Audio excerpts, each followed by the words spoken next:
What's up, guys?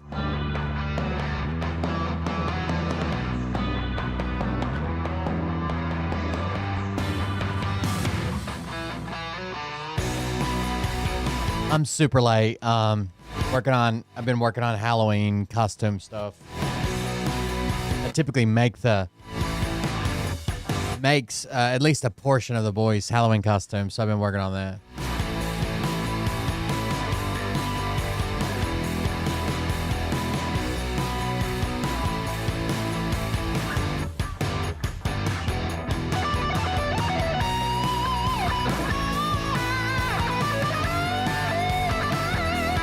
I swear, I think the Trump administration is just making shit up about, like, they made some shit up and said Ukraine agreed to this. Ukraine's like, we didn't agree to that. They made some shit up and said Russia agreed to this, and Russia's like, we didn't agree to that. They're just making shit up. Like, it's so weird the way they're trying to handle it. It doesn't even make sense.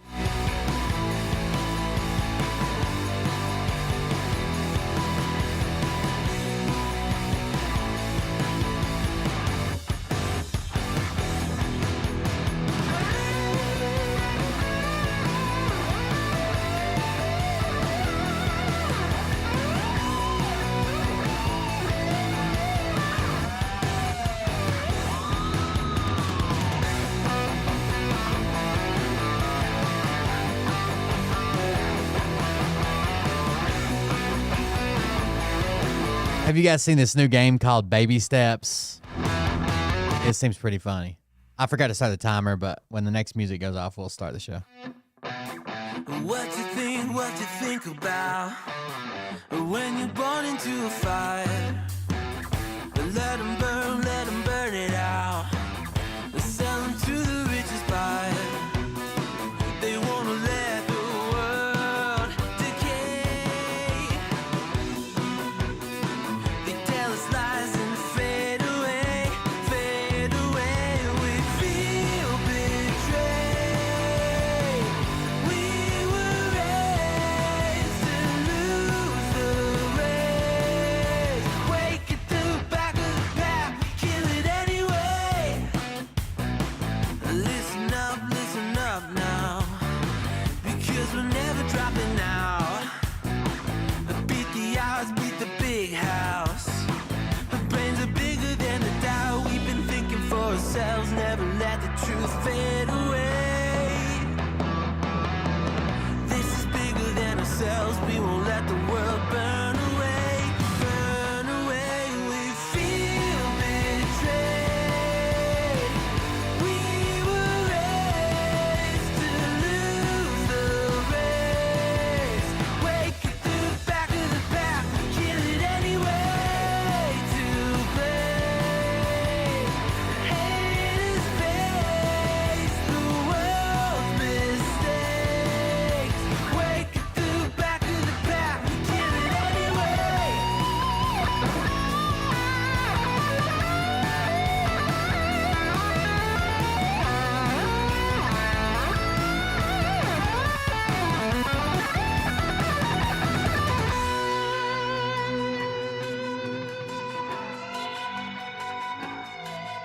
They started calling him Fascimus Maximus. And we feel betrayed. We were raised to lose the race. Wake I'm trying to make oh shit, what the fuck did I just do? I'm making a prop for Ollie's costume. And I'm not doing much on Liam's costume. His was so elaborate from like an anime thing. I'm not. And like I said, just making a prop for Ollie's, so.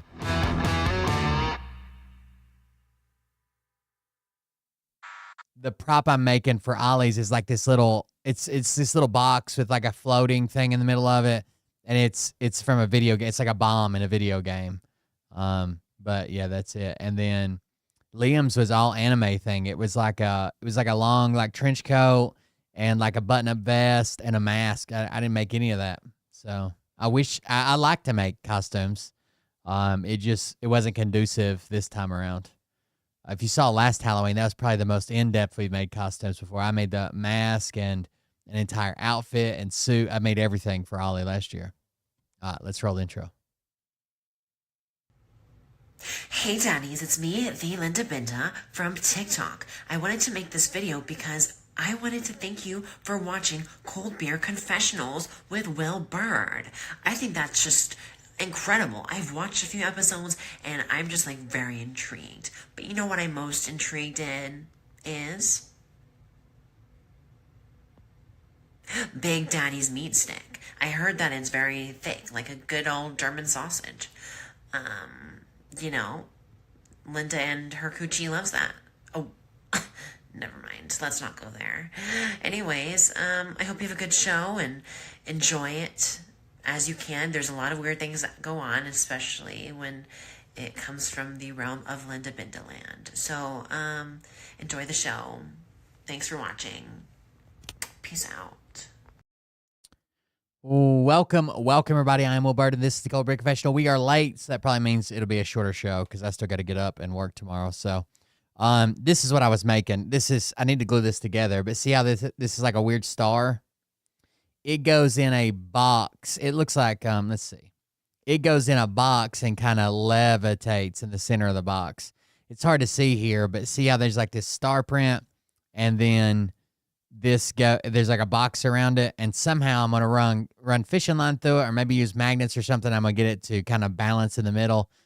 It's from a video game. It's called a Subspace Trip Mine. That's what we're working on. So no, you cannot stick it up your ass. That was probably the next question you were going to ask, right? Anyways, thank you guys for joining us. Thank you for being here. I appreciate it. Let's jump right into Russia. So Preston Stewart, who tries to, here's what I think. I don't know if he's MAGA. I don't know if he's left. I don't know. I don't know what he is. But I think he tries very hard to walk the line.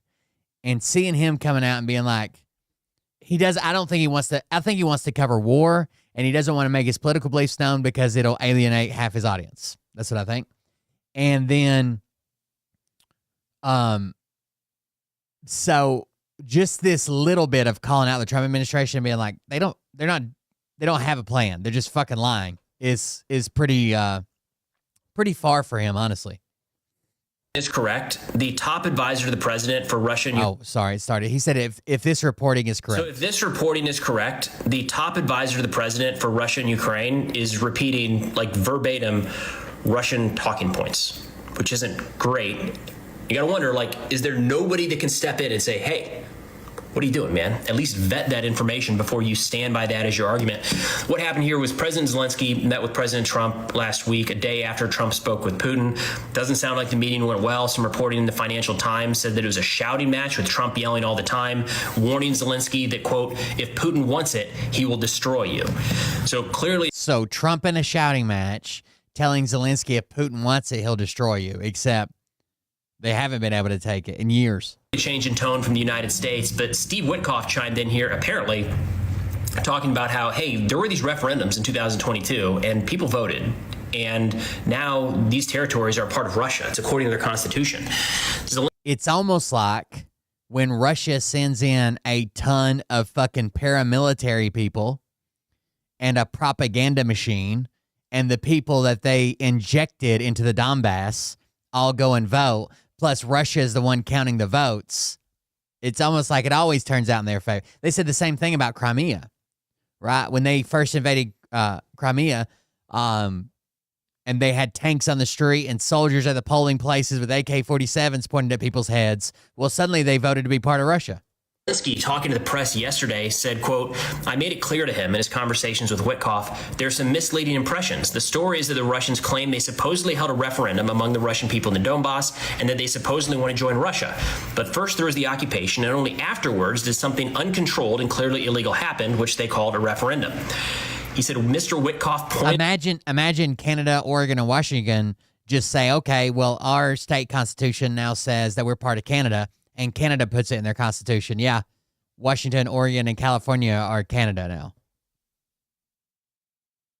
Out that it was incorporated into their constitution. So Zelensky explained, like, so they can just do that? They can just add something to their constitution, and all of a sudden that's Russian territory? He actually So Witkoff is like, well, Russia put it in their constitution that the Donbass is part of Russia. And, like, I don't so... You think we didn't know this and we've been fighting like, oh my God, they put it in our constitution. Lay down your weapons, guys. They put it in their constitution. Back and said, what if we change our constitution and say that part of Russia's territory is ours? Is that yeah? okay? What if Ukraine changes their constitution? They have a vote, change their constitution. And says Moscow is now part of Ukraine. Is that valid now? Then this referendum was pushed back on by a broad coalition around the world. The United Nations had a vote when this happened. 143 voted to condemn the action. 5 voted in favor of it, saying this is actually okay. 45 abstained. The United States at the time spoke out very aggressively, saying this is ridiculous. What if Ukraine puts in their constitution that we are now a member in good standing with the United Nations or NATO? NATO is what I meant, not the United Nations. We're now a member in good standing with NATO, and we invoke Article 5. Does that make that true? And everybody has to come to their defense now, or? Know what you're doing here, Russia. Like, the entire world sees this. It's absurd. And in 3 years, we have changed completely to where the stance taken, or at least repeated, by our top advisor for Russia-Ukraine. We were one of the leading countries speaking out against that referendum at the time, saying it was forced, it wasn't valid. They injected people, they counted the votes, they fucked with it all. But now we're like, I don't know, they did have a vote. Negotiations is taking the Russian side of this. Yes, the administration that claims that people stole the most secure election in American history are also claiming that nothing happened with a country that helped them steal it, allegedly. Were legitimate elections.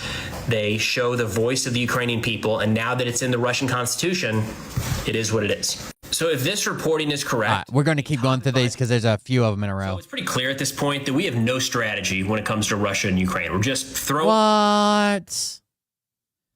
It's almost like you gave the dumbest toddler in the class crayons and said, well, you're in charge. Things to the wall, seeing what sticks, and hoping for the best. And the sooner we accept that, the easier it is to understand these decisions or lack of decisions coming out of the White House. Now, to be clear, I'm not saying that I think it's a bad strategy. I'm not saying that I disagree with the strategy. I'm saying there is no strategy, because what we've seen since January is over and over again, one step forward, one step back. We've got tariffs on India that don't appear to be...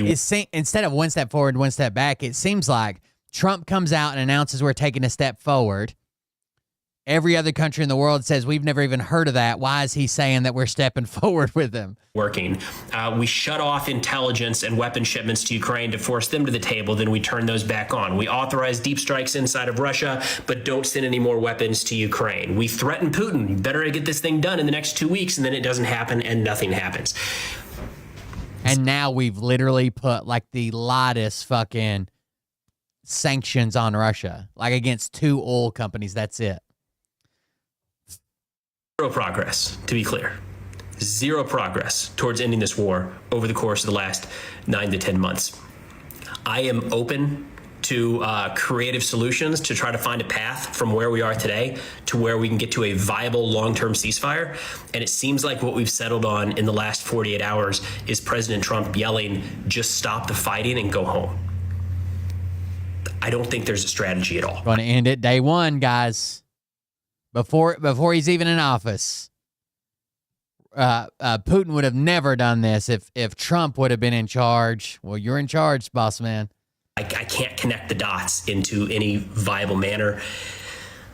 What do you do with that?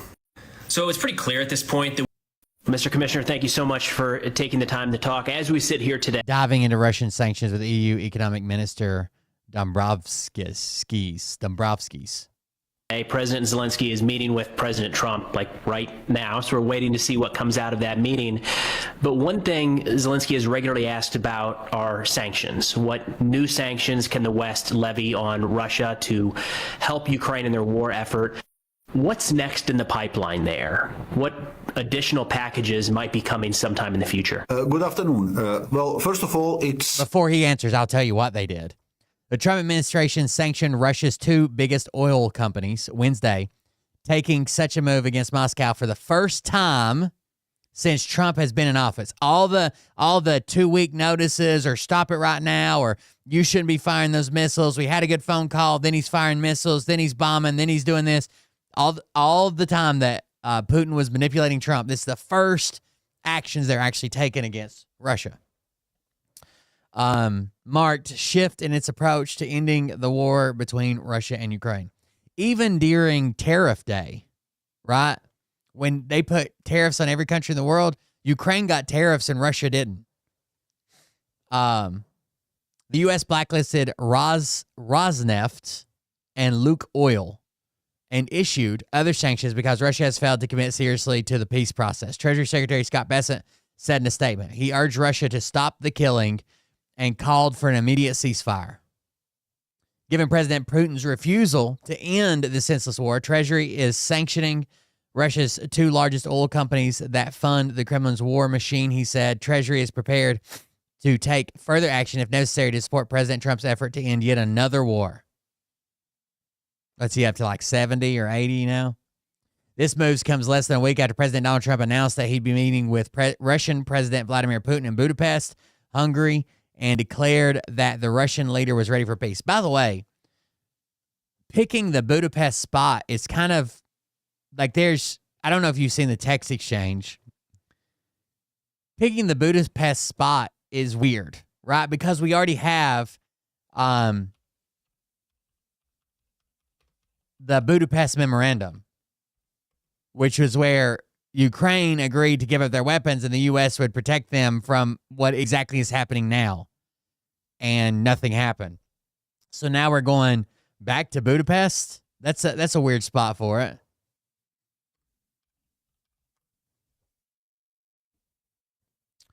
Trump and his team have at various points said they saw sanctions as closing the door on diplomacy, even as Ukraine and Europe have argued financial pressure would force Putin to the table.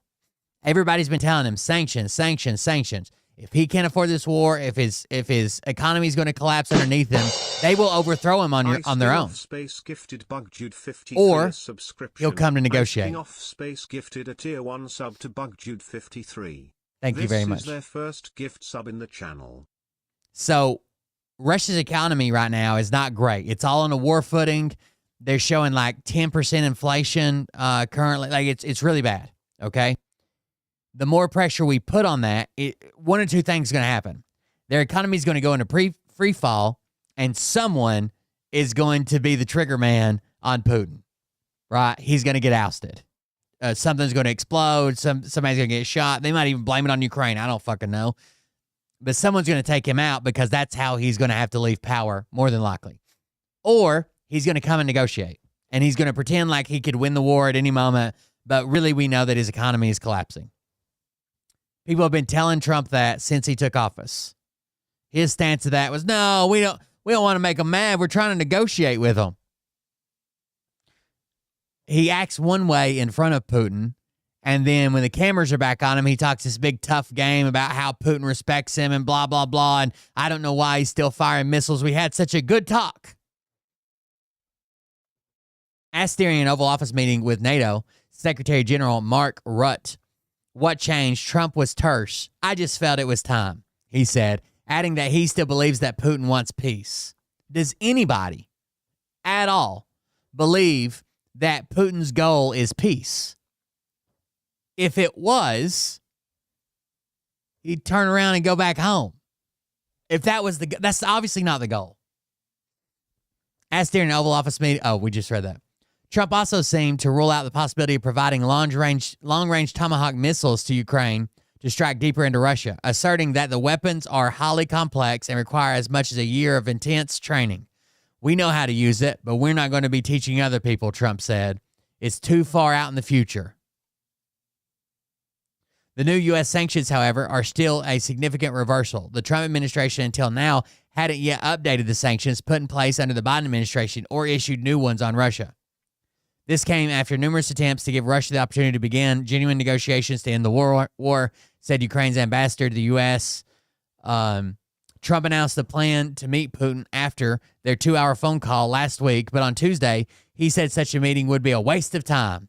Secretary of State, and by the way, Russian state media come out almost immediately. It's like, we didn't agree to that. Secretary of State Marco Rubio said his Russian counterpart, Sergei Lavrov, scrapped tentative plans for a preliminary meeting this week when Moscow refused to budge from hardline positions about ending the war. Trump called on Russia to accept a ceasefire proposal that would freeze the conflict along the current battle lines, which Zelensky expressed some support for earlier this week. We would like to see them just take the line that has been formed and go home, Trump said. It's time to make a deal. People are dying. And another sign of Washington's increased pressure on Moscow, the Trump administration has allowed Ukraine to use U.S. targeting data to launch long-range British-supplied Storm Shadow missions against Russia, according to a person familiar with the matter. The change came after the approval authority for these strikes was moved from Defense Secretary Pete Hegseth to General Alex Grinkowicz, who commands NATO and U.S. European Command. The move was first reported by the Wall Street Journal. Trump, however, disputed that report in a social media post, writing, the Wall Street Journal story on the USA's approval of Ukraine being allowed to use long-range missiles deep in Russia is fake news. The U.S. has nothing to do with those missiles, wherever they may come from, or what Ukraine does with them. One European defense official, granted anonymity because they were not authorized to speak publicly, said transferring the authority would mark a significant shift in U.S. policy in favor of Ukraine. Roots addressed the media in between meetings at Capitol Hill on Wednesday morning, denied that his last-minute trip to Washington reflected any heightened nervousness following Trump's conversation with Putin last week. He said he has total confidence in Trump's ability to eventually broker a deal to end the war, calling the U.S. president the only one who can get this done. He continued flattery in the Oval Office, praising Trump for catalyzing new commitments on defense spending by NATO members and agreeing to send additional U.S. weapons to Ukraine as long as NATO allies pay for them. The Trump administration's sanctions announcement comes as the EU leaders are nearing a deal to allow Ukraine to use billions of euros worth of Russian frozen state assets to fund a massive loan to Kiev to support the ongoing war effort. They would hold their quarterly European Council meeting in Brussels on Thursday and are expected to adopt a 19th sanctions package against Moscow. So Ukraine's getting ready to get a big influx of money that actually belongs to Russia soon. Clear that we must continue apply pressure to aggressor Russia to make sure that it actually comes to the negotiating table and that we can reach just and lasting peace in Ukraine.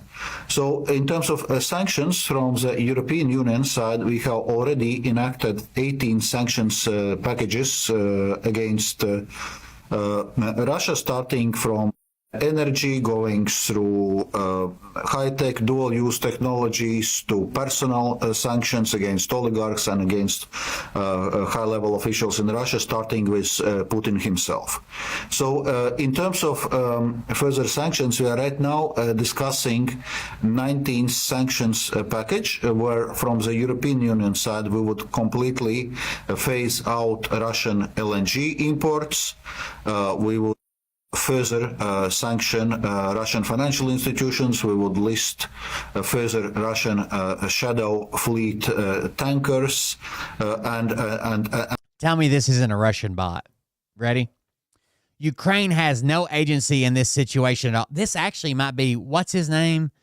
The communist guy that's always in our chat, Komradsky. This might be his TikTok account. Ukraine has no agency in this situation. They have been used as a proxy in America's strategy of full spectrum dominance, which led to the expansion of NATO and the encirclement of Russia.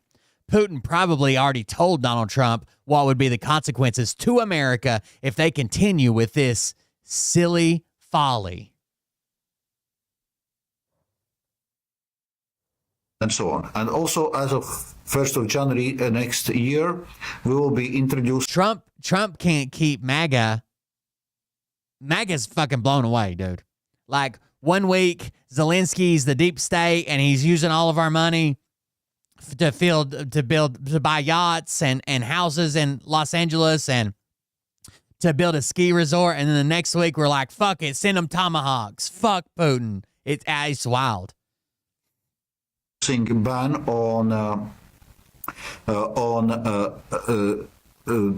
oil products derived from Russian crude, basically dealing against sanctions circumvention. Mr. Commissioner, thank you so So much. not only crude oil, but products made from crude oil is what they're asking for, those sanctions. Let's go to the next one. Looking at all of that, are there any specific maybe sectors or sanctions that you have found to be effective, or maybe others that have not been as effective as hoped? Well, obviously, important focus has been on energy because export of fossil fuels is Russia's main revenue source. So when we are phasing out Russian oil imports, gas imports, when we are applying at G7 levels a price cap for Russian oil, this all is cutting Russia's revenue so that it can not finance its war economy. So, and all in all, the sanctions which have been applying are working. Russia's economy is struggling. Even though it has to be said, it has been turned by now into a war economy, and it's actually kind of military industry which is driving Russia's economy right now. But what is probably reducing the efficiency of sanctions that they are applied by, by and large, the democratic world. G7 plus, one could say, but they are not applied by other large countries like China, India, and so on. So Russia has found some new markets for its fossil fuels, notably China, India. Well, India now has committed actually to phase out also Russian oil imports. But in a sense, the fact that sanctions are not applied by all countries, including many major countries, is obviously reducing the efficiency and also creating problems with circumvention. So also important work stream from our side is to fight sanctions circumvention with dealing with those companies and entities in third countries which are engaged in the circumvention. Looking at all of that, are there any specific maybe sectors? Look, I don't want to shock anyone, but you know that peace deal that Trump was pressuring Zelensky to agree to? Oh, no. You mean there's something wrong with Trump yelling at Zelensky about this peace deal that no one had even agreed to, including Russia? Look, I don't want to shock anyone, but you know that peace deal that Trump was pressuring Zelensky to agree to the other day in the White House? Russia pretty quickly said, no, we do not agree to that. In fact, this directly contradicts what we've agreed to and talked to President Trump about. So, I don't even know. Again, I think they're just making shit up. They're telling the press that Russia's agreed because they want peace, and all they have to do is get Zelensky to agree. Zelensky comes, they fucking ambush him and start screaming at him. It's in the Russian Constitution. There's nothing you can do about it. You got to sign it. And then Russia's like, we didn't even agree to that. What page we're on. I mentioned yesterday, we had no strategy when it comes to Russia and Ukraine. In this case, we're putting out information that neither one of these two parties even knows about.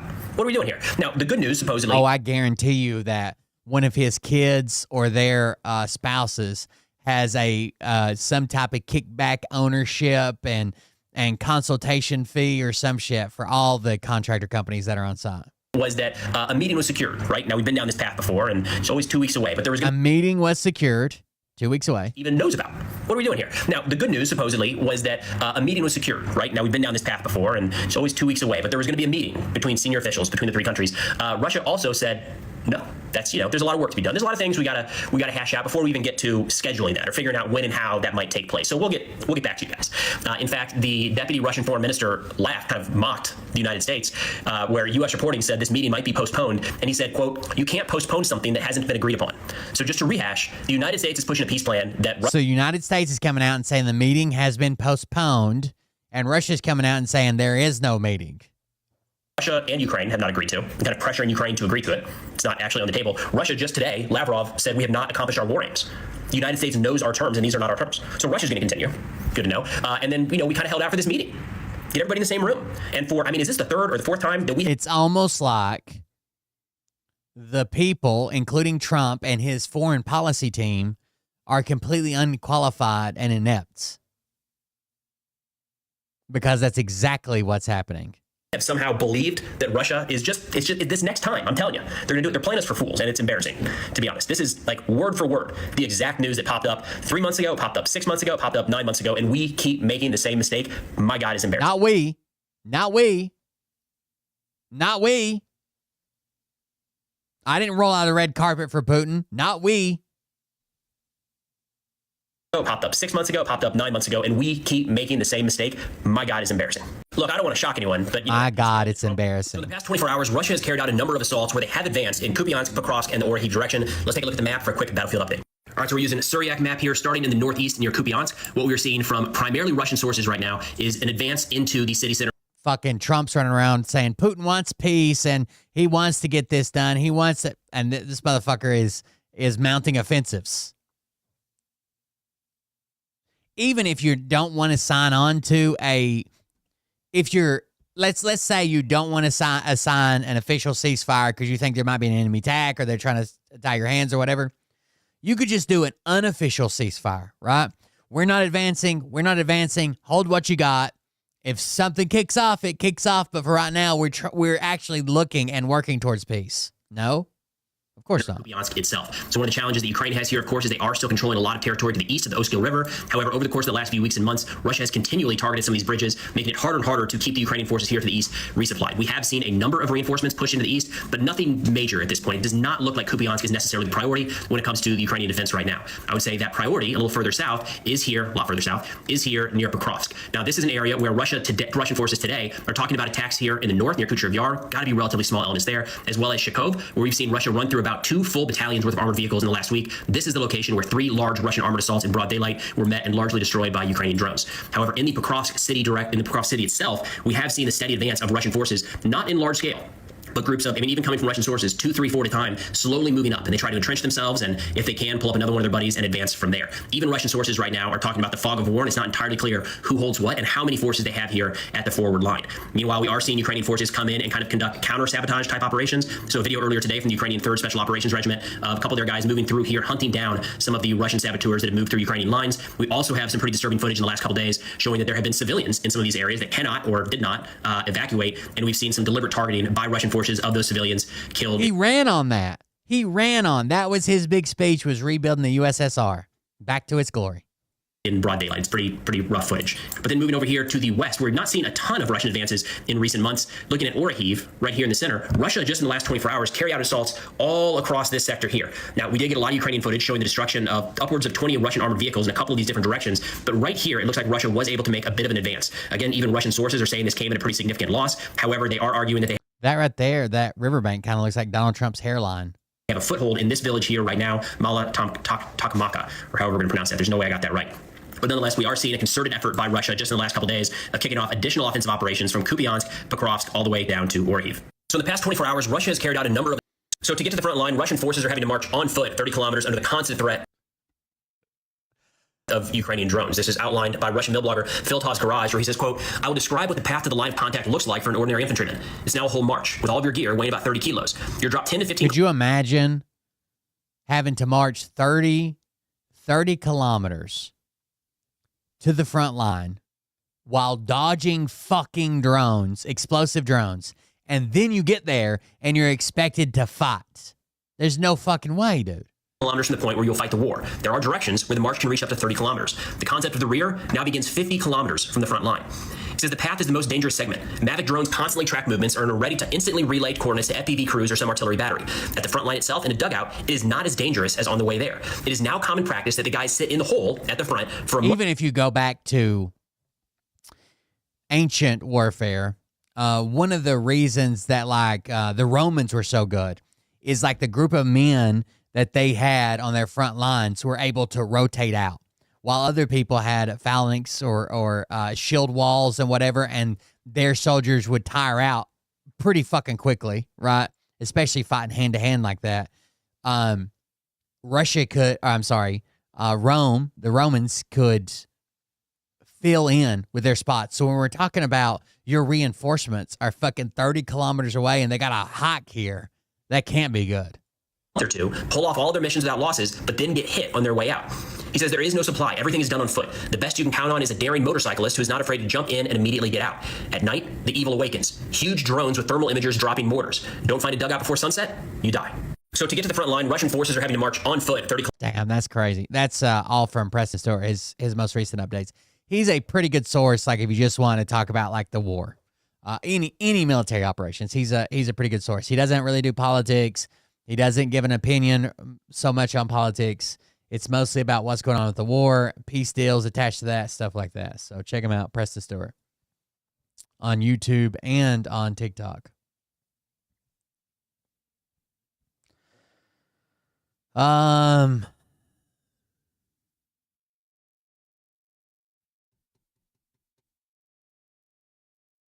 I know what I was looking up. Give me just a second.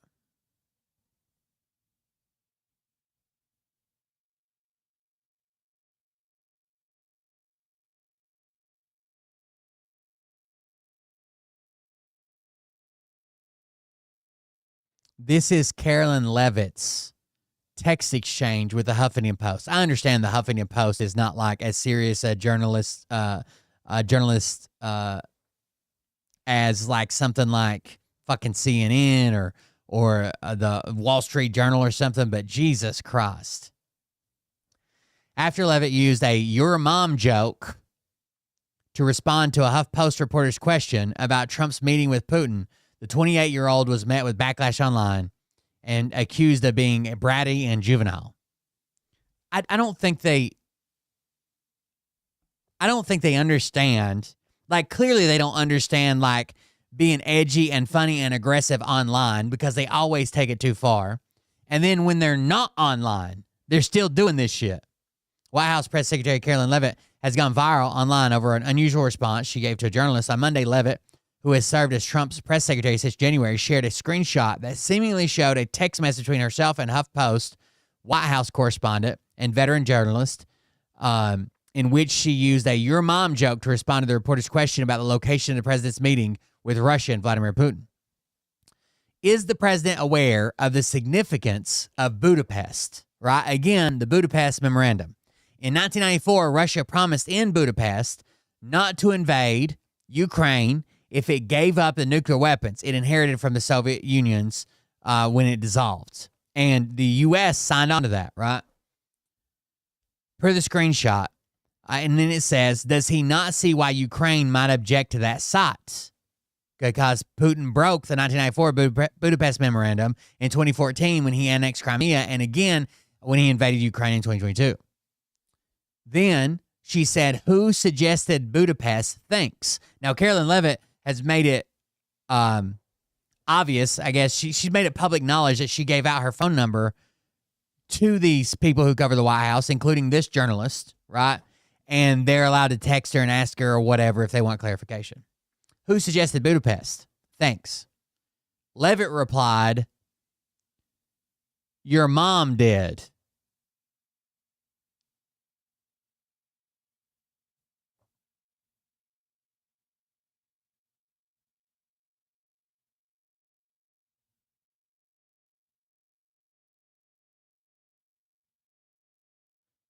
So the journalist wrote back, is this funny to you? And Carolyn responded back with, it's funny to me that you actually consider yourself a journal. Yes, she was trying to clap back and couldn't even type out the word journalist. It's funny to me you consider yourself a journal. You are a far left hack who nobody takes seriously, including your colleagues in the media. They just don't tell you that to your face. Stop texting me your disingenuous, biased, and bullshit questions.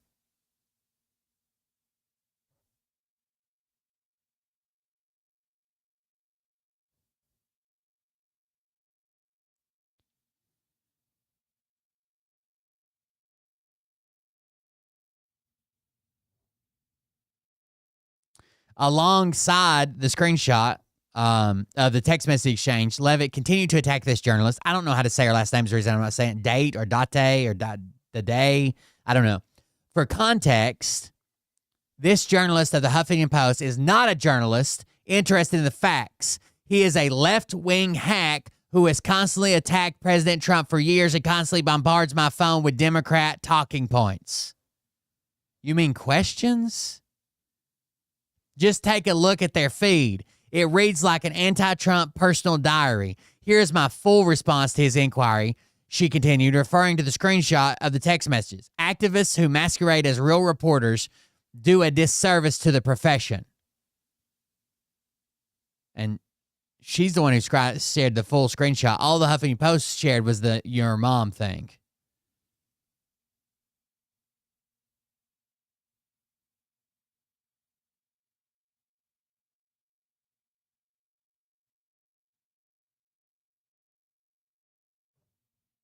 Like, what the fuck?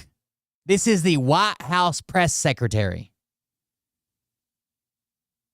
Could you imagine if, like, Obama's White House press secretary received, like, like, let's say that Tucker Carlson's assistant or whatever reached out for commentary, and they responded with, these black nuts?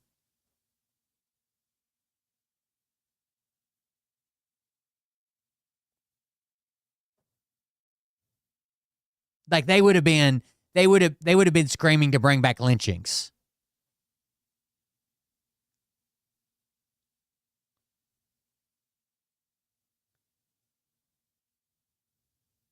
I don't know how, but for some reason you thought posting your text made you look better. It did not.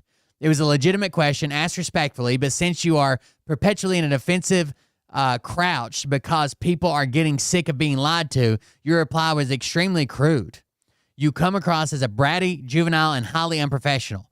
That you would publicly conduct yourself this way may please your current boss, but the rest of us are just shaking our heads. What are you, 11? A second user asked. Are you a press secretary or a 5-year-old? Seriously, you need to grow up. Another. What's wrong with the question? The Budapest Memorandum is a real agreement that the U.S. entered into with Ukraine and Russia. And if you didn't like the question, why do you think it's okay to behave like a juvenile? You're representing the United States of America.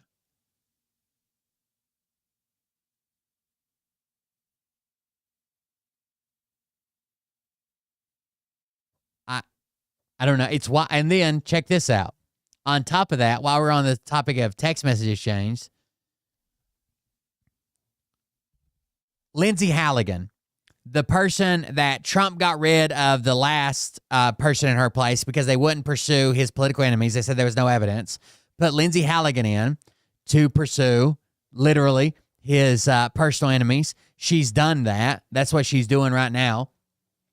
She has been raising hell about leakers, people leaking information in her department, okay? She's been going crazy about leakers and how they'll be fired and how there's no sympathy and we're not going to cut anybody any slack. It doesn't matter if you leak something, if you're talking to the press, if you're doing this, you're gone. You're out of here. Well, it turns out she's her own worst leaker, okay? Check this out. This is one of the most bizarre stories I've heard, which if you've been following me for a minute, you know is saying a lot. Remember Signalgate? This story is kind of like that. Signalgate 2.0. Same amount of incompetence, but lower the stakes. It starts on a Saturday. Lawfare reporter Anna Bower was having a day off at home in pajamas searching Netflix when her phone buzzed with a Signal message. Now, okay, listen. This reporter didn't reach out to anybody. Not to mention all the legal implications of Lindsay Halligan reaching out through Signal and setting the messages to expire.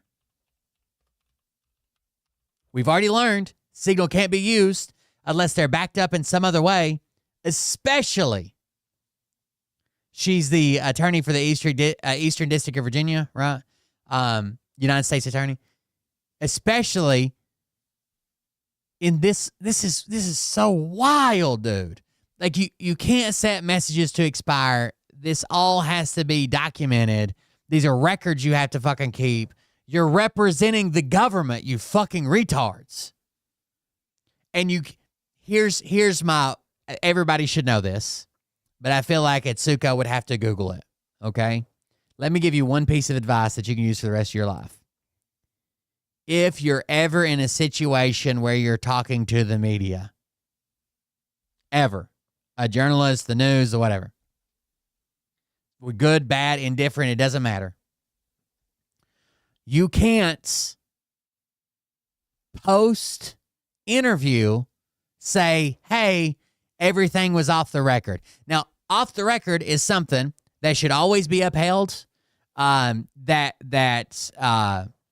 people should not pry or press. Like, it should be protected. When someone's off the record, they're off the record, okay?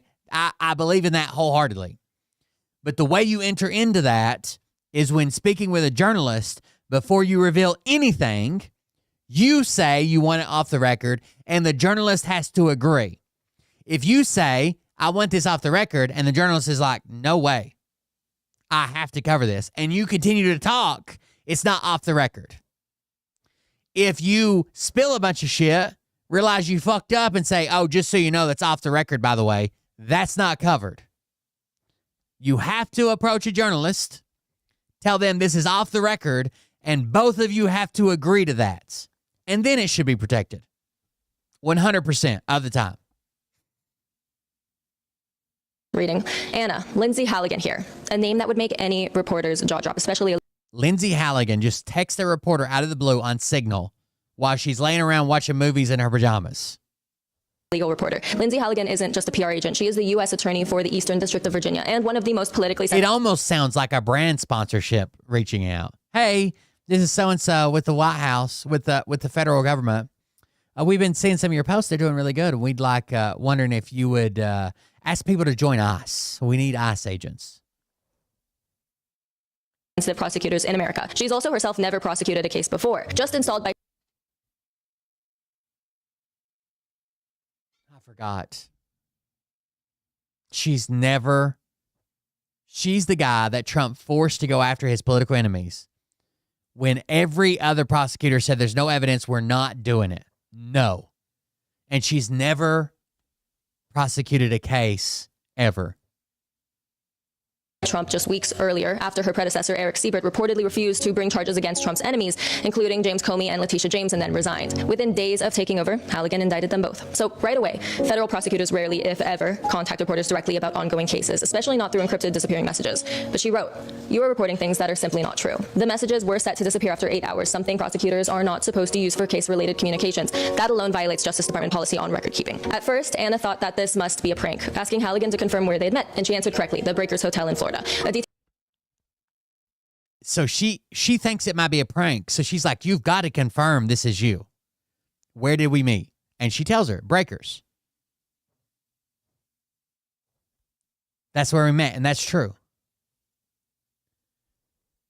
It's almost like she's playing a role of like, hey, when Trump's out of office and we start subpoenaing motherfuckers to see what actually happened, you're like the first person that pops in everybody's head. You have literally no experience. You worked in the insurance realm when you were a lawyer. Trump's complaining that his current lawyer won't prosecute his political enemies, and that prosecutor is saying there's no evidence they committed a crime. It's illegal to do what you're doing. And Trump's like, you're out of here. Let's get this person with no experience in. And then 2 days later, they're like, hell yeah, we got an indictment. Here we go. Feel that only the real Halligan. Oh, wait, I should read that whole text. Hold on. At first, Anna thought that It says, hey, Lindsay, thanks for getting in touch. Accuracy is important to me, and I'd love to hear what you think I've got wrong, because that was the attack, right? Let's go back. I'll read them all. Reading. Anna, Lindsay Halligan.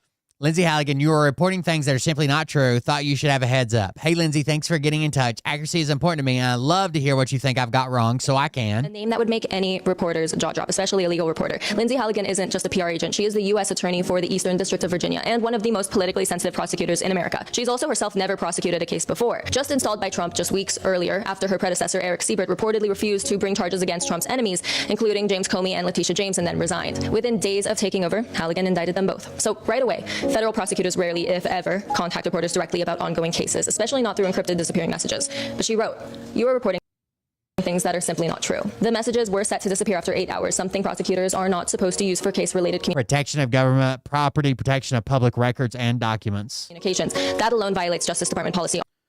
Like, you have to keep these, especially, like, we know this, especially a lawyer would know this, right? Because almost every case requires the preservation of evidence. On record keeping. At first, Anna thought that this must Thanks for getting in touch. Actually, is important to me, and I love to hear what you think I've gotten wrong, so I can correct it if I made an error.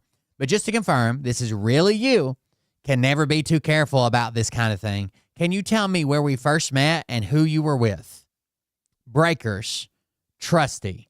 Got your name from some document. be a prank, asking Halligan to confirm where they'd met, and she answered correctly, the Breakers Hotel in Florida, a detail that only the real Or Halligan account, So maybe. Anna did what any good journalist would do. She started asking questions. Awesome. Thanks. Okay, I'm all ears. What am I getting wrong? Honestly, so much. I can't tell you everything, but your reporting in particular is just way off. I had to let you know. It's clear you don't have sources that are accurately telling you what you're writing. Seems clear to me that you just jump to your biased conclusions based off what you read instead of truly looking in the evidence. Now, it's going to clarify this in the moment. This person was just reporting on something another news agency found out. There's no evidence to the contrary. Another news agency reported this, and this person was just reporting on that. What am I getting wrong? She asked her. And Halligan wrote, honestly, so much. You jump to biased conclusions instead of truly looking into the evidence, which is standard politician talk, not prosecutor talk. She attacked Anna's perceived bias instead of answering her question, which is what she is getting wrong. Also, she's referring to recent tweets that Anna had made that weekend covering the New York Times. Now, this is what she's talking about. She retweeted the New York Times, and it says, the New York Times reports that Letitia James' great niece lives in the home that is the subject of this indictment. The niece reportedly testified before a different grand jury already, telling them that she had lived there for many years without paying rent. James visits regularly. So here's what's going on. The indictment says that Letitia James had the second house that she claimed was, not for commercial real estate, right? Not to rent out, for personal use or whatever. She wasn't supposed to be making money off of it. And the indictment just says very vaguely she's made thousands.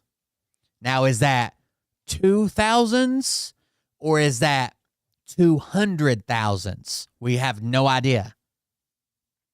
Because what this niece that lives there claims is like, hey, we did have to pay some money right up front, right, to get everything moved, everything set up, and the house going. And we paid several thousand, but I do not pay rents. New York Times is reporting on a grand jury case, not her own, all while crossing into even murkier territory by accusing the New York Times of disclosing grand jury information. Are you saying that something I said in this post is inaccurate? If so, what? Sorry, just trying to figure out what exactly we're talking about here. You're assuming exculpatory evidence without knowing what you're talking about. It's just bizarre. Now, again, this is a position that is banned 100% from sharing anything that goes on with a grand jury. It's just bizarre to me. If you have any questions before you report, feel free to reach out to me. But jumping to conclusions does your credibility no good. I think I made it clear that my post was based on the New York Times reporting, not my own reporting. Did they get something wrong? Yes, they did. But you went with it without even fact-checking anything. And they are disclosing grand jury info, which is also not a full representation of what happened. I guess I expect that. I expect them to do that, but I was surprised by you running with it. Now, again, the New York Times, if they have somebody come to them with grand jury information, they can publish anything they want. The judge can't release it. The lawyers can't release it. People involved in it can't. Those are the people that protect. The New York Times can do whatever the fuck they want with grand jury information if they receive it. In its coverage of the James case. There are a few problems with that. One, Anna doesn't work for the New York Times. She has nothing to do with that. Two, prosecutors are legally forbidden from discussing grand jury matters under the federal rules of criminal procedure, which is why I imagine she's saying this. But of course, the press is not. The Times can publish whatever witnesses tell them. Prosecutors are Yes, the Times can publish whatever witnesses tell them. not supposed to acknowledge or even hint at it. Yet that's exactly what Halligan appeared to be doing right now, over text on Signal with disappearing messages to a law reporter. It's the kind of thing that could get a federal attorney disciplined, or worse. So Anna tried to clarify, pointing out that the Times report said James... I'm happy to retract or correct anything that is untrue, but I can't do that if I don't know what the supposed error is. Can you be more specific? You should read the indictment. It says she received thousand with parentheses and an S, okay, of dollars in rent. I can't tell you grand jury stuff. I read the New York Times report as saying that Nakia testified that she lived in the house for years without paying rent. Though the indictment says there were thousands of dollars of rent paid at one point, I don't see the inconsistency with her testimony as reported by the New York Times. James' ethics disclosures report that between $1,000 and $5,000 in rent was paid in rent back in 2020. But after that, she didn't disclose any additional income. I'm still not sure I understand what's incorrect about the New York Times account or my summary of it. Trying to be as nice as possible and as concise as possible, right? As she should. She's a reporter. His grandniece had lived at the property rent-free for years, contrary to Halligan's own indictment, alleging that James had collected thousands in rental income without saying when or how many thousands. Anna replied that James's financial disclosures only showed a single payment in 2020, perfectly legal under the mortgage rules, which pissed Halligan off. She wrote, "You're twisting facts to fit your..." Anna, you're biased. Your reporting isn't accurate. I'm the one handling the case, and I'm telling you that. If you want to twist and torture the facts to fit your narrative, there's nothing I can do. Waste to even give you a heads up. So now we got this give you a heads up. It's almost like she's attempting to give her some type of unfair advantage with a tip that she's about stuff that she's not supposed to be talking about on an app she's not supposed to be using with messages that are not supposed to disappear, but they do. The reporter responds, "You've approached me in saying that I've compounded or repeated something inaccurate in the New York Times account of Nakia's testimony. I'm happy to correct it, but I can't do so without a sense of what I supposedly got wrong. I'm sorry." This person is bending over backward. I think they all get drunk. And they're like, this fucking liberal piece of shit communist. Look what I'm going to say. Narrative. Waste to even give you a heads up. Reminder, this is not how federal prosecutors talk to reporters. That's how campaign operatives talk on Fox News. And when Anna again asked what exactly... Yes, if Trump's campaign reached out to someone who they had tipped off on something, like, look, we gave you this tip because we felt like it was it, and you turned it around to make, Trump look bad. We were giving you a tip because this is something good he's doing, and you turned it around. We're not giving you any more tips. I would expect that if it was some of Trump's campaign. Right? If that was a thing. Not the United States Attorney for the Eastern District of Virginia. Was false. Halligan threatened her credibility. Continue to do what you have been, and you'll be completely discredited when the evidence comes out. The reporter says, "Okay, thank you. I'd like to talk further when you are more at liberty to be specific." Continue to do what you have been, and you'll be completely discredited when the evidence comes out. And then went silent. Later that night, Anna checked in again just to see what she might have really wanted. So it says, Anna says, I've been thinking about what you said, and I appreciate you reaching out. At the time, I was pretty focused on what I might have gotten wrong in the tweet. But I'm curious for your thoughts more broadly. What are you most frustrated that reporters aren't focusing on or writing about with respect to this case? No frustration generally with reporters. You're the only reporter I reached out to. Again, now it's almost reading like some type of unfair Head Start Advantage leaker tip. What the fuck? What are you most frustrated reporters are not focusing on? She asked Lindsay Halligan, who replied, no frustration generally. You're the only reporter I reached out to. By the next day, Halligan again stopped. Here we go again, the reporter. Got it. Thanks. And again, I do really appreciate you reaching out. I have a bunch of questions about some of the reporting around all of this, and I'm sure I will in the future. I'd love to stay in touch if you're open to it. Like, for example, I just saw the Wall Street Journal report saying that you are likely to bring additional charges against James. Is that something to expect this week or further down the line? Lindsay Halligan. You don't report fairly. And I can't discuss any potential charges with reporters. If evidence arises that warrants further charges, I'll look into it. It's almost like she sobered up and it was like, oh, fuck. Fuck. I was drunk texting a reporter trying to give them tips about a grand jury to make them change a story that they retweeted. Now she's like, I can't discuss any potential charges with reporters. If evidence arises that warrants further charges, I'll look into it. The reporter says, okay, I was just wondering for planning purposes, but that's fine. I thought you said I was welcome to reach out to you about that other outlets are about what other outlets are reporting. That's exactly what she said. You can reach out to me when you see this stuff and I'll straighten it up. So that's what I did. Responding entirely. And days later, after Anna contacted the Justice Days later, Anna is like, talk to somebody, probably her editor, and it's like, this isn't okay. So reach out to the Justice Department. For comment and to double check that the texts were authentic. Pause to read their response, which was, this is the response from the Justice Department. You clearly didn't get the response you wanted. Who texts who here? Did Anna text Lindsay or did Lindsay text Anna? Lindsay text Anna. So why the fuck would they say, Anna, you stupid bitch? You didn't get that response you wanted.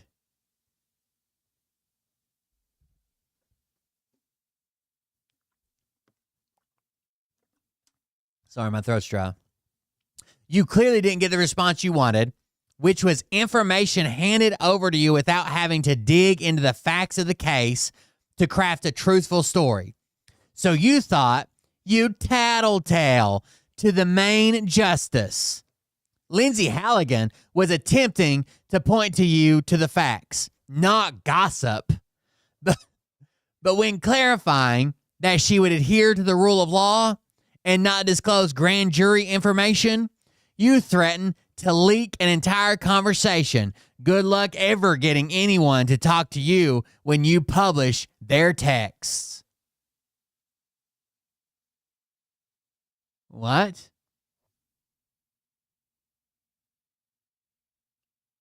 You realize that this bitch texts her, right? She's just minding her own fucking business, and this dumb bitch texts her. also really unprofessional and rude. Halligan suddenly popped up on Signal again with one. She's back days later after she's been reported, and Lindsay's like, "If this is real, I'm sorry." The reporter's like, "If this is real, I'm gonna run with it." Days later, after she's been reported, now she's back on Signal. Weird. No surprise. By the way, everything I. This is, I fucked up. Oh, yeah. I'm going to be the first person they call for the Nuremberg 2.0 trials. Yep, I fucked this up. By the way, everything I ever sent you is off the record. You're not a journalist, so it was weird saying that, but just letting you know. What?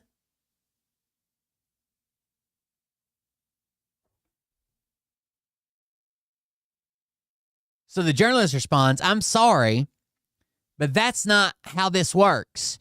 you don't get to say that in retrospect. Like once you realize you fucked up and said too much, we have to agree to it beforehand.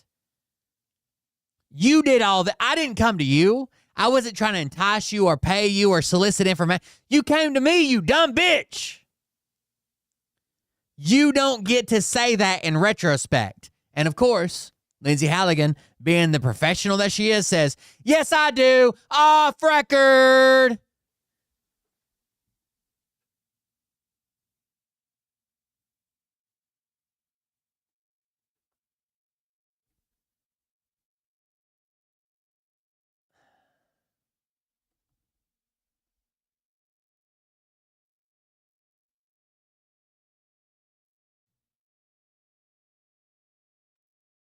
I'm not touching you.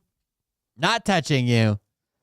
Ever sent you is off record. You're not a journalist, so it's weird saying that, but just letting you know.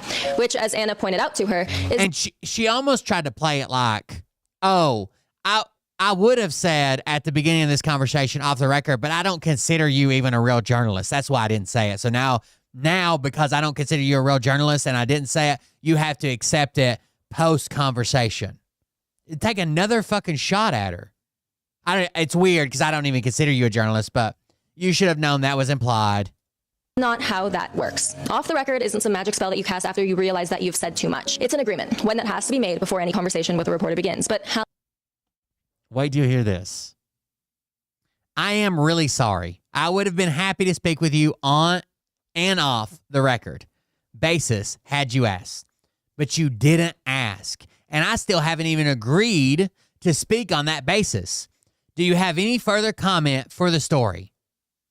Lindsay Halligan's so goddamn dumb. Now, again, what is the reason that political appointees and staff and the administration cannot use Signal? What is the reason that they cannot use Signal without backing it up off sites? Because they have to have a record of these conversations forever. The reason that Hegseth shouldn't be using it, the reason that Trump shouldn't be using it, the reason that J.D. Vance shouldn't be using it, the reason that lawyers shouldn't be using it in official capacity, prosecutors or generals or whoever, they have to have a record. And this dumb bitch just admits the reason they use Signal is because they don't want a record, which is illegal. She says, it's obvious the whole conversation is off the record. There's disappearing messages, and it's on Signal. Of course, I was trying to commit a felony.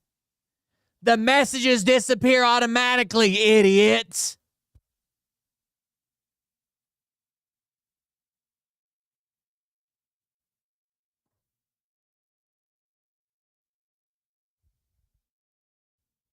This is like, let's say they go to Phil Godlewski and they're like, why did you delete the messages where you offered Bree, this financial windfall of a lifetime if she helped you in this Scranton Times case? And he's like, because they're incriminating. Duh.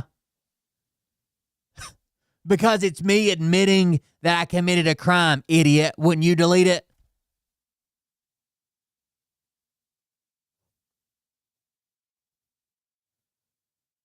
What is your story? You never even told me about a story.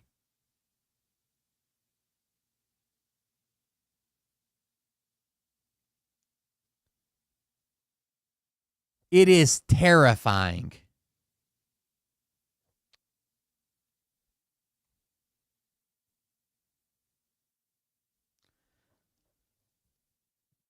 The people that we have in charge of things under Donald Trump and how fucking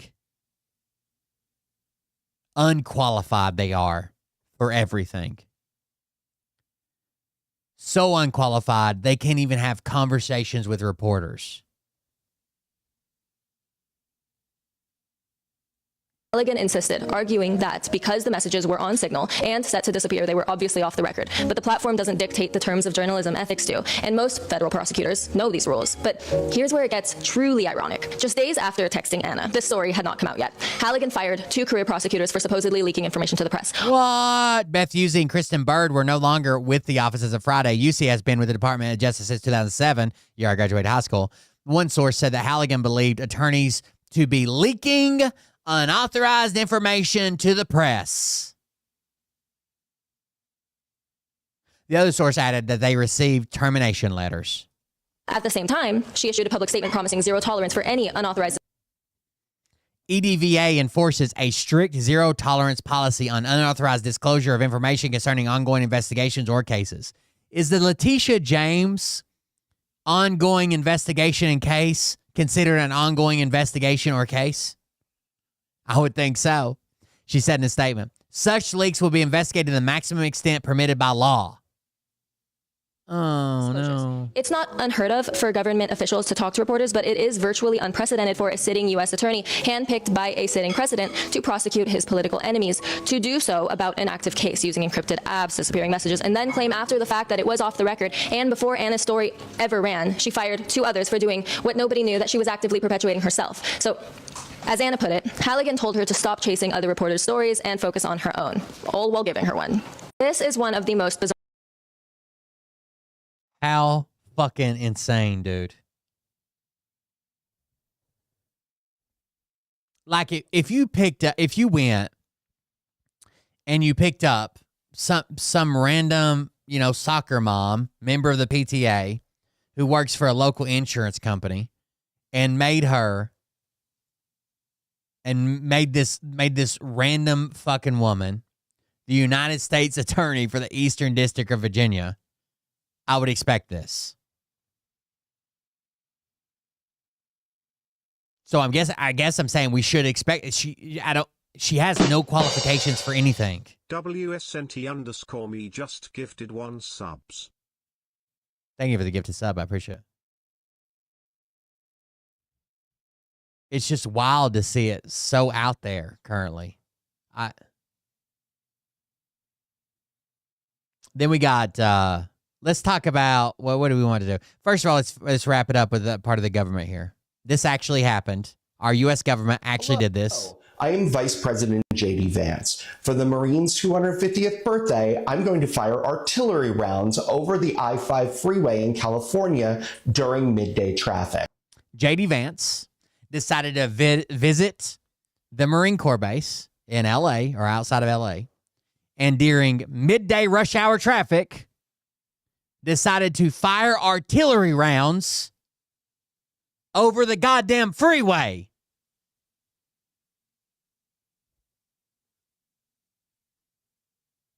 I am Vice President J.D. Vance. For the Marines' 250th birthday, I'm going to fire artillery rounds over the I-5 freeway in California during midday traffic. Hello, I'm Governor Gavin Newsom. That is dangerous and stupid. The I-5 freeway is traveled by thousands of motorists every day, and so I'm closing the highway. So Gavin Newsom had to scramble to close the fucking highway because they were shooting live rounds over top regular citizens driving down the interstate. Closing the highway, please. It's perfectly safe. Watch. Pew, pew, pew. Oops. Oops. What? Oops. Oops. What happened? A round prematurely detonated, sending shrapnel into several vehicles, including J.D. Vance's own security detail.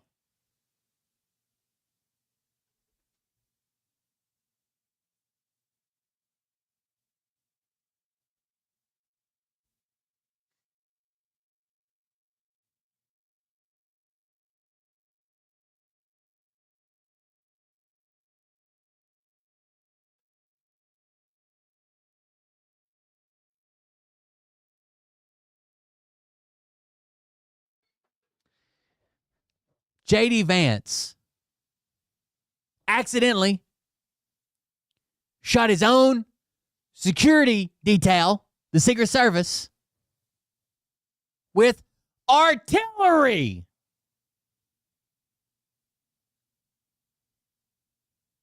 accidentally.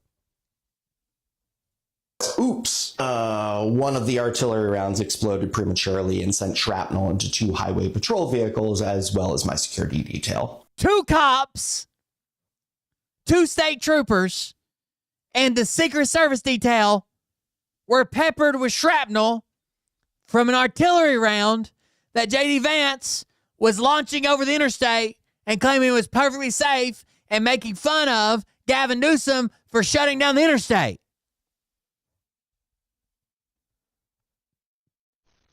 Get the fuck out of my state. Hello, I am Vice President J.D. Vance. For the Marines' 250th birthday, I'm going to fire artillery rounds over the I-5 freeway in California during midday traffic. Hello, I'm Governor Gavin Newsom. That is dangerous and stupid. I just want to quit. The freeway is traveled by thousands of motorists every day, and so I'm closing the highway. Closing the highway, please. It's perfectly safe. Watch. Pew, pew, pew. Oops. Oops. What's oops? One of the artillery rounds exploded prematurely and sent shrapnel into 2 highway patrol vehicles as well as my security detail. Get the fuck out of my state. Hello, I am Vice President J.D. Vance. For the Marines' 250th birthday, I'm going to fire artillery rounds over the I-5 freeway in California during midday traffic. Hello, I'm Governor Gavin Newsom. That is dangerous and stupid. The I-5 freeway is traveled by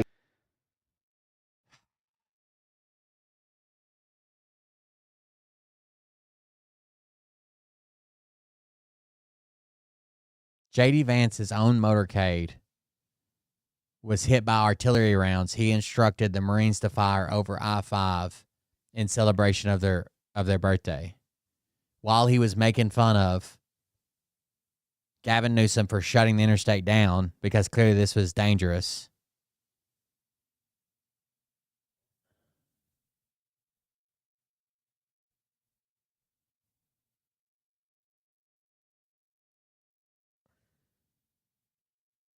It was 155 millimeter fucking field artillery.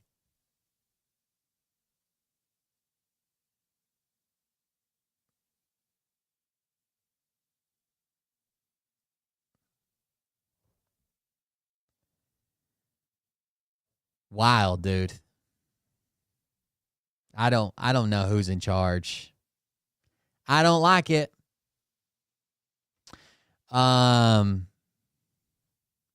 Here's a story. Hold on, I'll read it. Fragments from an artillery shell struck part of Vice President J.D. Vance's protective detail in a live fire display marking the Marine Corps' 250th anniversary in California over the weekend, according to a new report. A 155 millimeter round fired at 1:46 p.m. on Saturday detonated early, and fragments hit a California Highway Patrol CHP vehicle and a motorcade traveling with the Vice President, according to a patrol report cited by the New York Times. The section of the road was cleared of fragments and reopened to traffic a little over a half hour later, according to the report. California Governor Gavin Newsom has criticized what he calls reckless plans for military displays over Interstate 5, a major Southern California freeway close to Camp Pendleton, on Saturday. This would be an absurd show of force, the Democratic governor, who is often sparred with the President Donald Trump's administration, said ahead of the event. Newsom said parts of I-5 would be shut down around the live fire demonstration because of the extreme life safety risk and distraction to drivers, jarring with the statement the Marines put out insisting no public highways would be closed. So the Marines are like, no, we're not closing highways. Signs dotted along I-5 used by roughly 80,000 people each day, warn travelers live weapons over freeway. The Marine Corps says it's established a safe practice. William Martin, the Vice President's communication director, said in a previous statement to the Times. Gavin Newsom wants people to think this exercise is dangerous. The Marines had all the training. Marines said all the training would be carried out on approved training ranges and meet established safety rules after a detailed risk assessment and several test runs.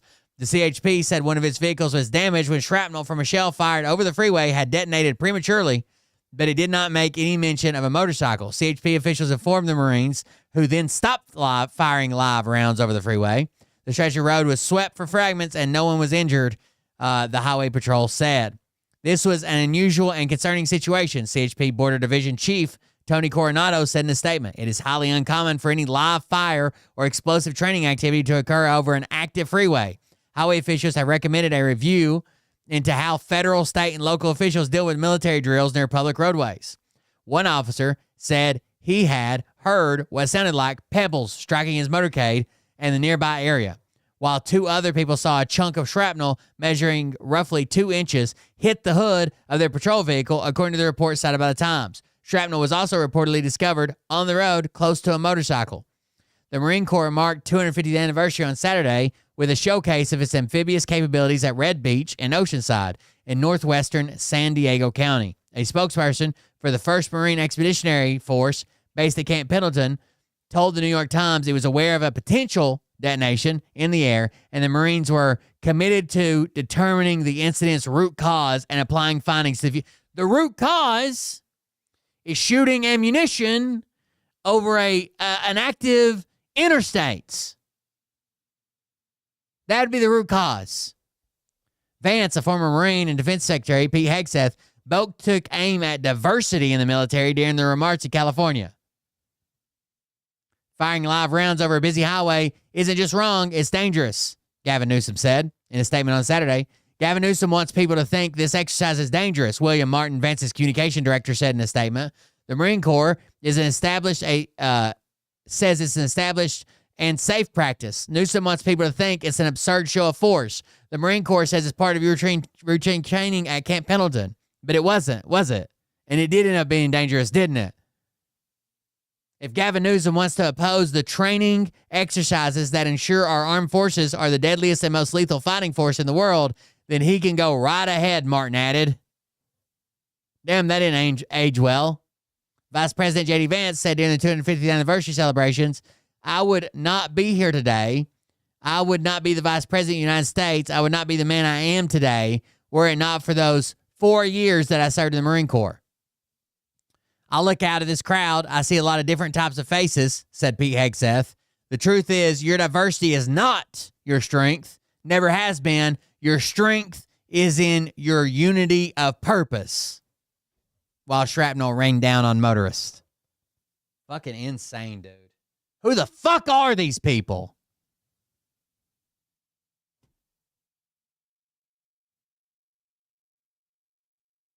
Then we have these good Christians. This message is for all the people that are complaining that they're not getting their food stamps for November. What did you do with October's food stamp money? This person calls himself a Christian influencer. What'd you do? Looks like you're going to be going to the food pantry for your Thanksgiving meal. Uh-oh. That seems very Christ-like. I know a lot of food pantries hand out turkeys for Thanksgiving. All the sides and trimmings too. Lots of food pantries. You better figure it out. I'm sick of hearing you complain, honestly. That's evil. Like, I know if you've seen my face on this app before, you follow me, you're expecting thoughtful, nuanced commentary, and I'll get there. But my first gut reaction to that video is, it's evil. Full stop. It will not surprise you to learn that that person makes content about being a Christian. Yes, she does. We are very well used to the intersection of conservatism and Christianity in this country producing results like that. I haven't read the Bible in a long time, but I don't recall there being any passages that were like, fuck you, poor, hungry people. You should have planned better. Go fuck yourselves. Like, I don't remember that. Even if you're not a Christian and you're just a quasi-observant human being, and understand that we live in one of the wealthiest countries in the history of the human race, and nobody has to be hungry on this whole planet, in fact. Oh my God, you guys, it's Jesus coming out from behind the clouds to tell me that, yes, I am correct. You should be feeding the fucking poor and loving your fucking neighbor. Let me say that again. There is no need for any human being on this whole planet to go hungry. We have enough resources to feed everyone on the planet. The only reason that human beings starve on this planet is because we humans have created systems that keep resources away from people who need them in order to make profit. The fact that we even have social safety net programs with stigmas attached to them means we have failed as human beings. Did you stock up on pantry items and try to shop smartly? Or did you just go buy a bunch of processed garbage? That's just pure morality and white supremacy doing a handshake. That's all that is. It's a moral judgment for needing to use food assistance in the first place, and then a further moral judgment about preservative-laden junk food, which is a moral failing somehow. Why? Because of diet culture / health and fitness culture, which all has its roots in fucking white supremacy. Starving people should be miserable, but generally speaking, only rich white people should get to starve themselves intentionally. If you're starving by accident, then it's because you're a fucking poor piece of shit. By the way, you can thank the Democrats for the government being shut down and your benefits not coming through for November. There's like a $6 billion contingency fund that program has. Christian influencer. Remember. Nobody loses their food assistance. This is, by the way, how people continue to receive their food assistance during the 2018 and 2019 government shutdowns in Trump's first presidency. Much like the GOP's continued insistence that somehow, despite controlling all of the government, all three branches of the government, it's the Democrats' fault that the shutdown is happening, they're holding people's food hostage for political purposes. This is a policy decision. Telling all the states we're not going to disperse funds for SNAP in November is a policy decision. They have the money to do it. They're not doing it so that they can say Democrats are starving people. They're holding literal children and elderly people and some of the most marginalized people in our whole country who need the most help. They're holding those people hostage and starving them for political talking points. We always got food in our house, no matter what. I would take a third job. I have 2 jobs. I would take a third job if I had to, just to make sure my kids ate. What are you doing for your kids besides coming on the internet and bitching? I hate to even make this point because, as I said at the top of this, there should be no stigma around any social safety net. And furthermore, we should all just be able to eat food. Like, this is something that we could solve. World hunger is something we can solve. A substantial portion of households that use SNAP benefits have elderly people in them, have children in them. I know in the state that I live, it's about a third of the families using SNAP have children. There are disabled people who cannot work. There are people who do have 1 or more jobs. I hate to even enter into the rhetorical logic of people taking advantage and freeloading in the system, but it's just fucking not true. People who are on food assistance are working, or they can't work, or they are children. But all of them should have food anyway. Nobody deserves to starve. And if you think people deserve to starve, then you are evil. Who the fuck in their right mind gets on the internet and eats food to camera and then mocks people for having to make use of a food pantry so as not to fucking starve? And of all cultural holidays in America, fucking Thanksgiving, which is the food-centric holiday. Who does that? Somebody who wants to get engagement and make some cash on TikTok and who is also possibly an awful person. That's just a guess. No one in specific that I'm thinking of. Food, housing, medicine, and safety are human rights. And if you think I'm naive, then I think you're a monster. Hope this helps. This message is for all the people. So that creator's name is Latasha. And guess what she was talking about on September 10th of this year? If you guessed that the Democrats have lost their humanity, you'd be right. Charlie Kirk died.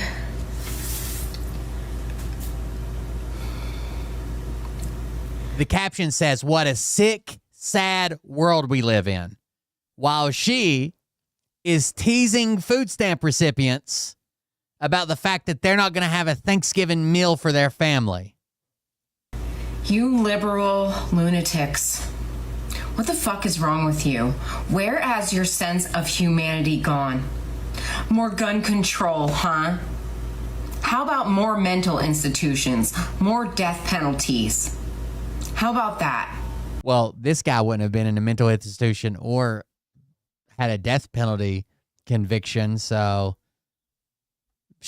I mean, that wouldn't have changed the outcome. Charlie Kirk still be talking out the side of his neck.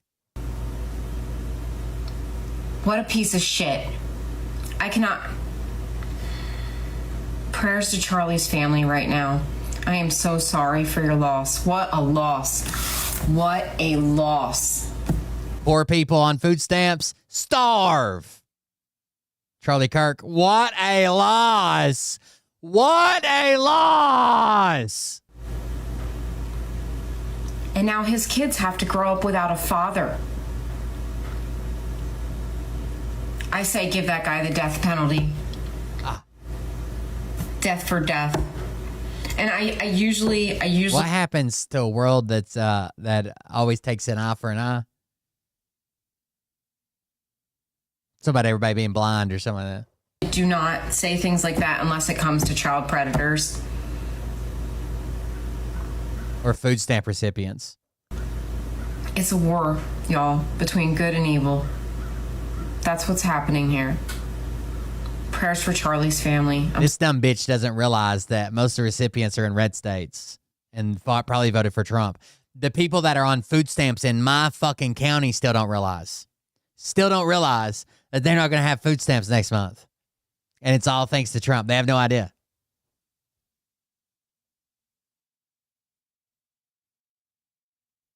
Here's the video. The people that are Of course, the comments are turned off. complaining that they're not getting their food stamps for November.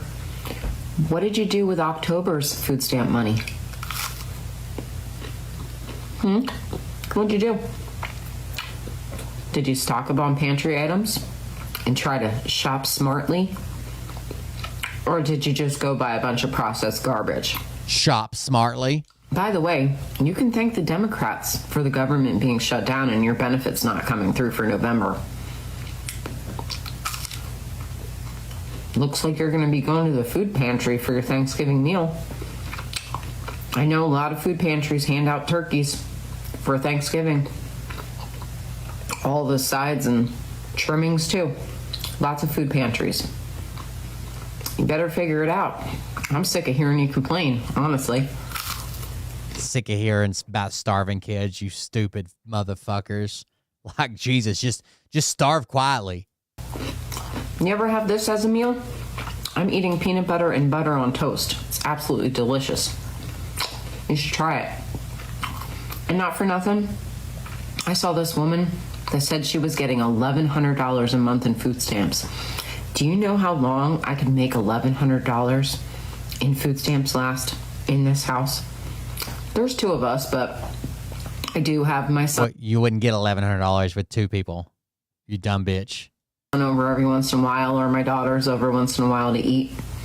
I feed them too, and we always got food in our house, no matter what. I would take a third job. I have two jobs. I would take a third job if I had to, just to make sure my kids ate. What are you doing for your kids besides coming on the internet and bitching? Right. I hate you and your politics that I think that you have for receiving food stamps. So fuck your kids. Couldn't you make the exact same argument, right? You think it's a lazy, liberal, communist, whatever, deep state, socialist, whatever, that are getting food stamps. So fuck their kids. What about we think that Charlie Kirk was a horrible, racist piece of shit who deserved all 2,870 feet per second of that rebuttal that hit him? So fuck his kids. What about that? Is that a valid argument or no? Don't have any money in your food stamps account. This message is for all the people that are complaining that they're not getting. What a dumb fucking bitch, dude. And then one more that's kind of funny. Got to follow directions in church, okay? Especially when you're trying to give thousands of dollars to the church. We're going to do this a couple of ways. Those that have the 1,000 plus one, that means you're coming with your 1,000 that you're giving, plus you've asked someone else to give. Now, you don't have to stop at 1,000, and we're going to deal. So again, you got 1,000 that you're willing to donate, and you ask somebody else to give. In other words, if you say, Pastor Winans, I'm coming with my 1,000 plus another 3,000, then you'll say that. You understand? And if you didn't get the plus one, but you maybe came with $250, you're going to come say that this is my 1,000 plus 250. You with me? All right. So if you got 1,000 to donate plus 250, you're going to come out and say, here's my 1,000 plus 250. And we're going to go all the way down. So I need you, in order for this to work, I need you to come when you're called with the offering that you're bringing. I, Roberta McCoy, given faith and stand in unity with the vision of Perfecting Church of sowing this seed of $1,000 plus $235 and receiving $1,235. Hell yeah. What an amazing donation. To the church, even. $235 and receiving the blessings to come to all that participated. Now that's only $1,200. Yes. Y'all not listening to what I'm saying. If you have 1,000 plus 1,000. Okay. Well, I'm gonna work on the other 800. Well, that ain't what I asked you to do.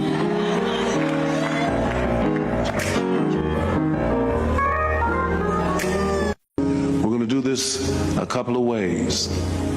What the fuck, dude? What the fuck? Dude, I just smacked the goddamn dick off his fucking breath, dude. The altar boy dick off his breath. Fuck you, dude. I was only wanting people that had at least 1,000 plus at least another 1,000 or more. I was going to call later for the people that had 1,000 plus just a couple $100. That was when you were supposed to come up. And she's so goddamn brainwashed. She's like, I'll work on the other 800. And he's still like, that ain't what I said. And I don't know if you guys noticed this, something I picked up on. Does it sound like the piano player, for some reason, tried to break into the Charlie Brown soundtrack? Listen to the very end of this. And receiving the blessings to come to all that participated. Now that's only $1,200. Yes. Y'all not listening to what I'm saying. If you have 1,000 plus 1,000. Okay. Wait. Well, I'm gonna work on the other 800. Well, that ain't what I asked you to do.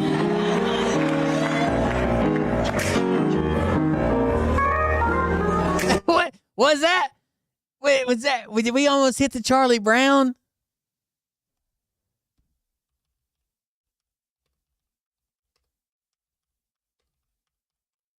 Something happened there, right?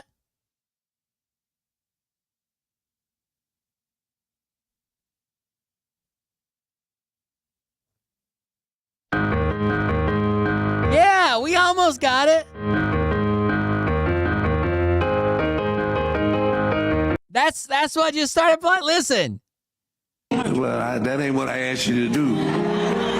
No, he took it. We're going to do this a couple of ways. It'd been awesome if the choir would have broke into the Charlie Brown dance. That'd have been pretty cool. No, he took the money. He took the money. She just came up at the wrong time. He wanted to give the spotlight to people who had 1,000 plus at least 1,000 or more. And then he was going to be like, okay, if you have 1,000 plus 700, or if you have 1,000 plus 500, and this woman would have come up if you have 1,000 plus 200. She came up at the wrong time. He treated her like shit, probably embarrassed her. She said she's still going to try to work on the other 800. He said, that's not what I asked you to do, and then pocketed that fucking check.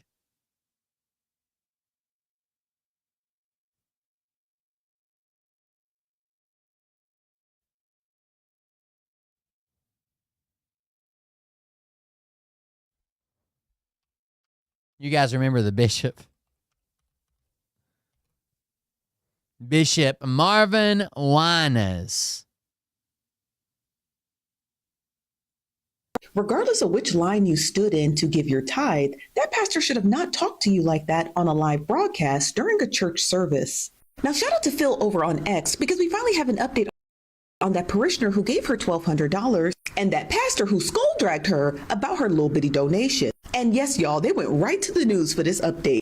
You're the woman in that viral video. Right. He did not rebuke you. He absolutely did not rebuke me. Now, there's a difference. There was a correction because... Brainwashed. Let me clearly state that Pastor gave instruction on the lines to get into. I was calling because the whole church was giving, and it was our day of giving, and the whole church was coming, and we didn't want people standing, the mothers and all that, so I was calling them by increments. And we had someone that had given out of before, and I corrected it, and I told everybody to listen and come when you call, and that's all that was. Roberta told me Pastor Winans personally apologized to her. She's been a member of Perfecting Church since 2013 and has given faithfully over the years and will continue to do so. And I think the portion of this that Roberta and the rest of the parishioners of that church are not understanding, that what if she didn't stand in the wrong line? And what if she only had 1,000 plus 200 to give? He still scolded her for not giving more money. And that is the portion of the story that I think a lot of people are trying to gloss over or trying to gaslight us into not listening to. He not only embarrassed her in front of the church, he even opened and invited the door for the rest of the parishioners in the church to laugh at her. Then to add insult to injury, you did it in front of a child. And I'm pretty sure there were more children. There's a woman back there holding a baby. You did it in front of children. So Bishop missed me with that. She was in the wrong line. This is all of her fault. And Roberta, we didn't want mothers standing too long. That's why we do the 1,000 plus 1,000. Then we break it down to $100 increments so we can praise the people who gave more and shame the people who gave less, you know. If they embarrassed you globally, I would find myself another church, because there should be no reason why you should continue to attend and continue to take that sort of abuse. Regardless of which line you stood in to give your tithe, that pastor should have not talked to you like that on a live broadcast during a church service. Yeah, it's pretty wild that when you take it and break it all the way down, they're all there because they're scared they're going to spend eternity in hell. They think they're buying an eternity that's being sold to them, and they're willing to volunteer time. They're willing to silence fucking rape allegations. They're willing to fucking send all this money, and it's just it's a fucking scam, dude. It's a fucking scam. Oh, here's a skit. Saying, I said 1,000 plus 1,000 plus. I don't want what you can afford to give. I want everything you got. Well, Pastor, I'm gonna go home and try to scrape Go together do some that. more. Go on, sit down somewhere. What the hell am I supposed to do with $1,200? Matter of fact, take the $1,200 and go buy you some new outfits. I'm tired of seeing you walk around here in that same dress every Sunday. Here go my donation, Pastor. What the hell? Didn't I tell y'all? Don't send your kids up here if they ain't bringing no more than a 50. Take the little dollar, get your little ass back in the seat.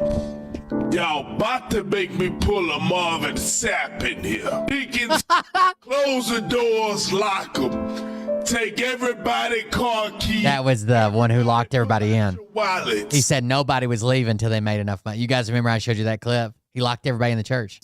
If you don't have cash. His church defended him with that too and said that's just something they do. And it really invites people to donate more. Yeah, it's called a hostage situation. You can use it at fucking banks. You can use it at train stations. They used to use it all the time in the Wild West. Debit on your credit cards. We coming around with the tap. You want to leave, you pay the fee. I don't think it's free to get in heaven, no. This new mega church ain't getting built if y'all holding out. You're being cheap. Coming up here with 12 funky $100 dollars. Saying, I said 1,000. Oh. Insane. Fucking insane, dude. All right, guys, I'm out for the night. I got work at the campground today. We went and bought a bunch of supplies today. A bunch of plumbing stuff, a bunch of electrical stuff, new breaker panel, new sub panel, all the stuff to redo a shower, install. I got shit to do. So if you want to support the show, support it before the country goes to shit and your dollars are worthless, I guess. I wouldn't be keeping shit in retirement unless you're planning on drawing it all out and burning it to stay warm during the post-apocalypse days. But you can donate it at buymeacoffee.com/coldbeer, I guess. You guys have a good night. We'll see you on the next one. I don't know that they're going to be every day. There's going to be some days I'm probably just going to be too tired. But when I'm live again, I'll see you again. Have a good night. Love you. See you. Bye.